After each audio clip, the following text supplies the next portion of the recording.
Ipinakita sa akin ng mga pulis ang video ng isang babaeng hubot-hubad habang nasa Station Drug Enforcement Unit ng Makati City Police. Pinatuwad pa ang babae at tila kinakapkapan ng isang babaeng pulis. May makikita rin mga lalaking pulis sa video na nagtatawanan pa. Unang napaulat na isa umanong arestadong drug suspect ang babae sa video na noong isang taon pa kinuhanan. Base sa kwento ng unang nagpalutan ng video na nagpakilalang dating kasamahang pulis na ibang pulis sa video. Pero sa pagharap ng babae sa Southern Police District at Makati Police, sinabi niyang hindi raw siya arestadong drug suspect. Kinontrata raw siya ng mga tauhan ng SDEU para sa kanilang live demonstration seminar sa pagkapkap ng mga naarestong drug suspect para sa mga baguhang operatiba nila.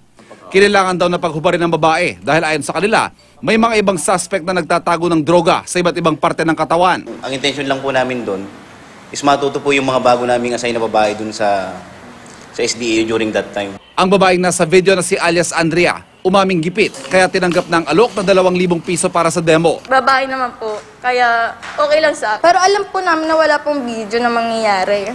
Kasi yun po yung napag-usapan. Nais daw niyang idemanda ang kumuha at naglabas ng video. Kung pwede po, kasi po, nasobra na po yung ano niya paninira niya, di makatarungan yung ginawa niya. Hinala ng SDEU, dati nilang tauhan na nakagalitan umano ng hepe at nagtanim ng sama ng loob ang naglabas ng video. Kung meron po kami nalabag na batas or may pagkakamali kami, humihingi na po ako ng pasensya. Pero para sa SPD, hindi na dapat ginawa ang ganong klase ng demonstration na may pinagubad pa habang may mga nagtatawanan. Pwede kang gumamit ng dummy, manikin. Diba? Hindi naman kailangan na babae. Kahit na sabihin natin yung statement ng victim ay medyo favorable sa kanila, still, hindi pa rin, it's not reason for us to stop our investigation.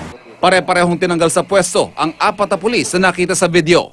We will make sure that the full force of the law will be meted against these erring policemen if found guilty after a swift investigation that is now being conducted by NCRPO. Let the axe fall where it should. Ayon sa grupong Gabriela, ipinapakita lang nito na sa kabila ng pagdalo ng mga pulis sa human rights trainings, ginagamit pa rin umano nila ang kababaihan bilang katuwaan at binabaliwala ang karapatan ng mga nakakulong. Sabi naman ng Akbayan Women, ipinapakita lang nito ang pagkamuhi sa kababaihan na isinusulong at kinukonsinti umano ng kasalukuyang administrasyon. Ivan Mayrina, GMA News.